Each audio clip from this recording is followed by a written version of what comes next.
Hello दोस्तों hello दोस्तों। आज के हमारे वीडियो का टॉपिक है वेदों के ब्राह्मण ग्रंथ। जैसा कि आप सभी को पता है, 4 वेदों की जो रचना हुई है वो संस्कृत भाषा में हुई है। उसी जटिल संस्कृत भाषा को समझने के लिए ब्राह्मण ग्रंथ की रचना की गई है। सभी वेदों के अलग अलग ब्राह्मण ग्रंथ हैं। अब उन्हीं ब्राह्मण ग्रंथों को याद रखने के लिए हम कुछ ट्रिक का सहारा लेंगे। उसी के माध्यम से हम ब्राह्मण ग्रंथ के बारे में जानेंगे। पहले तो हम ये जानते हैं कि ब्राह्मण ग्रंथ की रचना क्यों की गई है। तो ब्राह्मण ग्रंथ की रचना वेदों की जो जटिल भाषा है उसको समझने के लिए, आसान तरीके से समझने के लिए ब्राह्मण ग्रंथ की रचना की गई है और यज्ञ विधि की क्रिया को समझने के लिए की गई है। दूसरा ये है कि ब्राह्मण ग्रंथ की जो है गद्य विधा में इनकी रचना की गई है। अब हम ब्राह्मण ग्रंथ को समझने के लिए चलते हैं कि किस वेद का कौन सा ब्राह्मण ग्रंथ है। इसके लिए हमने कुछ ट्रिक भी बनाई है। सबसे पहले हम समझते हैं कि किस वेद का कौन सा ब्राह्मण ग्रंथ है। तो जैसे कि आपको दिखाई दे रहा है, ऋग्वेद का 2 ब्राह्मण ग्रंथ है, ऐत्रेय ब्राह्मण ग्रंथ और कौशिक ब्राह्मण ग्रंथ।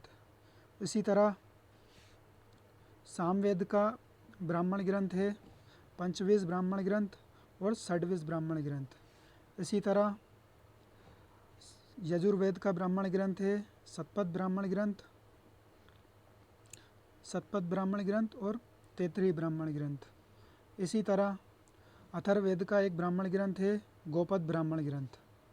अब इन्हीं को हम ट्रिक के माध्यम से समझेंगे कि ऋग्वेद के जो 2 ब्राह्मण ग्रंथ है उनको आपको याद रखने के लिए आपको एक याद रखना पड़ेगा। जैसे कि एक हमने लिखा ये एक। अब इसमें एक का मतलब होता है ऐत्रेय और का मतलब हुआ है कौशिक की।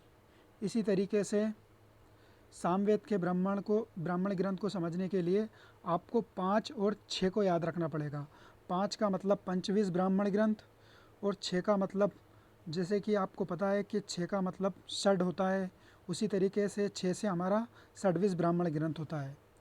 इसी तरीके से आपको 7 याद यजुर्वेद के ब्राह्मण ग्रंथ को याद रखने के लिए 7 को याद रखना है।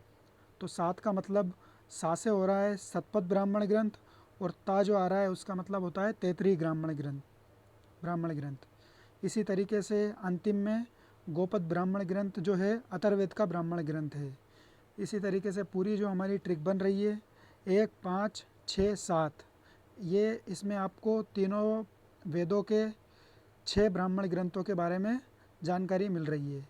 और अथर्ववेद का एक अकेला ब्राह्मण ग्रंथ है जो गोपद ब्राह्मण ग्रंथ है।